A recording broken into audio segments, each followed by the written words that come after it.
अस्सलाम वालेकुम नाज़रीन, क्या हाल है। हमदर्द से दवाखाना पाकिस्तान की जानब से प्रोफेसर हकीम नज़ीर अहमद चौधरी एक बार फिर आप लोगों की खिदमत में हाजिर है। आज हमारा जो टॉपिक है वो है तशखीस।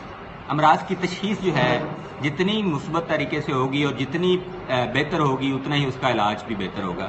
एलोपैथिक में तशखीस जो है वो टेस्ट की मदद से की जाती है, जिसको रिपोर्ट भी कहते हैं, टेस्ट भी कहते हैं, जो कि ब्लड के भी होते हैं, यूरिन के भी होते हैं, स्टोलन के भी होते हैं। इसके अलावा पसीने के भी कुछ टेस्ट लिए जाते हैं, स्किन के भी कुछ टेस्ट लिए जाते हैं। लेकिन हर्बल के अंदर क्या होता है, हम डायग्नोजाइजेशन जो है वो नब्ज़ की मदद से करते हैं।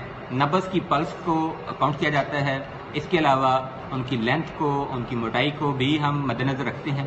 तो सबसे पहला जो अमल होता है वो डायग्नोजाइजेशन होता है, इसके बाद ट्रीटमेंट शुरू होती है। तो कई मालिज हजरात जो हैं वो डायग्नोजाइजेशन बिल्कुल बेहतर तरीके से करते हैं।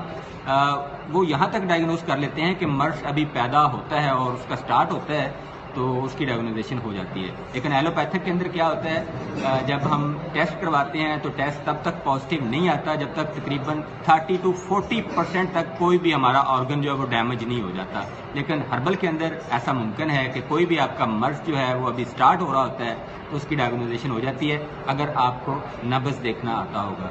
तो मैं इंशाल्लाह नब्ज़ देखने के जो मुख्तलिफ प्रोसेस हैं वो भी आप लोगों के साथ शेयर करूँगा।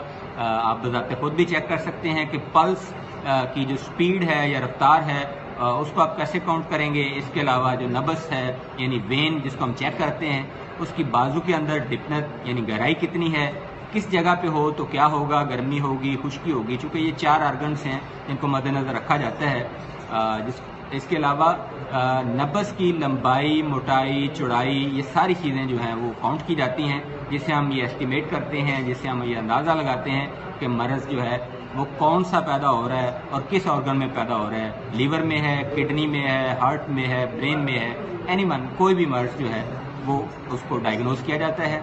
जब डायग्नोजेशन हो जाएगी तो फिर उसके बाद ट्रीटमेंट करना जो है वो सूदमंद होगा, फ़ायदेमंद होगा। लेकिन एक मसला बहुत ज़्यादा है कि जब लोग या पेशेंट आते हैं तो उनके पास टाइम बहुत कम होता है और डॉक्टर या मालिज के पास भी टाइम बहुत कम होता है कि वो उनकी प्रॉपर जो है वो डायग्नोजेशन कर सके। हालांकि डायग्नोजेशन जो है उसमें यूरिन को मद्देनज़र रखना चाहिए, स्टोलन को मद्देनज़र रखना चाहिए, पसीने की स्मेल को मद्देनज़र रखना चाहिए, बॉडी कलर को मद्देनज़र रखना चाहिए और इसके अलावा कई एक ऐसी चीज़ें हैं जिनको मद्देनज़र रख के उसके बाद इसकी डायग्नोजेशन की जाती है।